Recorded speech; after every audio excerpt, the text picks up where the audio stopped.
National police అకాడమీలో సంచలనం రేపిన trainee IPS Uday Krishna Reddy వ్యవహారం రోజుకో కొత్త మలుపు తిరుగుతోంది. తోటి ట్రైనీ ఐపీఎస్ అధికారిని ఇచ్చిన ఫిర్యాదు ఆధారంగా నమోదైన ఎఫ్ఐఆర్లో షాకింగ్ ఆరోపణలు వెలుగులోకి వచ్చాయి.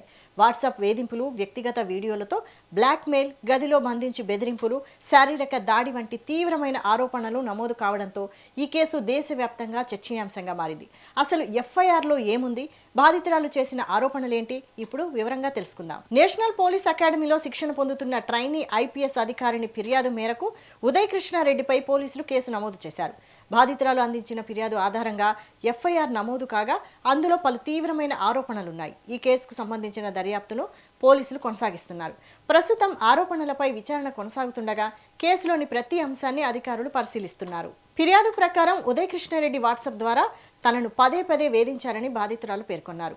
వారిద్దరి మధ్య సంబంధం ఉందంటూ తోటి ట్రైనీ ఐపీఎస్ అధికారుల వద్ద అసత్య ప్రచారం చేశారని ఆరోపించారు. అంతేకాదు మరో ట్రైనీ అధికారితో తనకు అక్రమ సంబంధం ఉందని నిరాధార ఆరోపణలు చేస్తూ తన వ్యక్తిత్వాన్ని దెబ్బతీయడానికి ప్రయత్నించారని ఆమె ఫిర్యాదులో పేర్కొన్నారు. అసభ్య పదజాలంతో దూషిస్తూ మానసికంగా వేధింపులకు గురి చేశారని కూడా ఆరోపించారు. బాధితురాలి ఆరోపణల ప్రకారం తనకు తెలియకుండా వ్యక్తిగత వీడియోలు రికార్డు చేసి వాటిని ఆధారంగా చేసుకుని బ్లాక్మెయిల్ చేయడానికి ప్రయత్నించారని పేర్కొన్నారు. ఆ వీడియోలను తన భర్తకు పంపి మానసికంగా తీవ్ర ఇబ్బందులకు గురి చేశారని ఫిర్యాదులో తెలిపారు. అలాగే తన మొబైల్ ఫోన్ను బలవంతంగా తీసుకొని పాస్వర్డ్ చెప్పాలని ఒత్తిడి చేశారని, ఆ సమయంలో అసభ్యకరంగా ప్రవర్తిస్తూ వేధింపులకు పాల్పడ్డారని ఆరోపించారు. ఈ నెల 9వ తేదీ రాత్రి తనను బలవంతంగా గదిలోకి తీసుకెళ్లి బంధించారని బాధితురాలు ఫిర్యాదులో పేర్కొన్నారు. జుట్టు పట్టుకొని లాగడంతో పాటు గొంతు నులిమేందుకు ప్రయత్నించారని, గది నుంచి బయటకు వెళ్లకుండా మెడపై కత్తి పెట్టి బెదిరించారని ఆరోపించారు. తనను అవమానించే ఉద్దేశంతో 3 కండోమ్ ప్యాకెట్లను తనపైకి విసిరారని కూడా పేర్కొన్నారు. ఈ ఆరోపణలు కేసును మరింత సంచలనంగా మార్చాయి. మరుసటి రోజు ఉదయం కూడా తనపై శారీరక దాడి జరిగిందని బాధితురాలు ఫిర్యాదులు పేర్కొన్నారు. అకాడమీలో ఇతరుల సమక్షంలో అసభ్యకరంగా మాట్లాడి తన పరువుకు భంగం కలిగించారని ఆరోపించారు. ఈ ఘటనలన్నింటిపై సమగ్ర విచారణ జరిపి నిందితుడిపై కఠిన చర్యలు తీసుకోవాలని బాధితురాలు పోలీసులను కోరారు.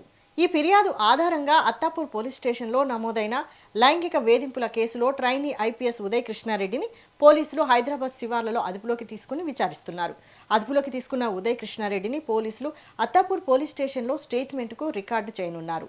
అనంతరం ఉదయ్ కృష్ణారెడ్డిని ఉదయం ఉప్పరపల్లి కోర్టులో హాజరుపరచనున్నారు. కాగా జాతీయ పోలీస్ అకాడమీలో తనను వేధించారంటూ జూలై 18న మహిళా ట్రైనీ ఐపీఎస్ అత్తాపూర్ పిఎస్లో కంప్లైంట్ ఇచ్చారు. ఈ మేరకు పోలీసులు దర్యాప్తును వేగవంతం చేశారు. ట్రైనీ ఐపీఎస్ అధికారుల మధ్య చోటు చేసుకున్న ఈ ఘటన దేశవ్యాప్తంగా సంచలనంగా మారింది. అయితే ప్రస్తుతం బయటకు వచ్చిన అంశాలు ఎఫ్ఐఆర్లో నమోదైన ఆరోపణలు మాత్రమే.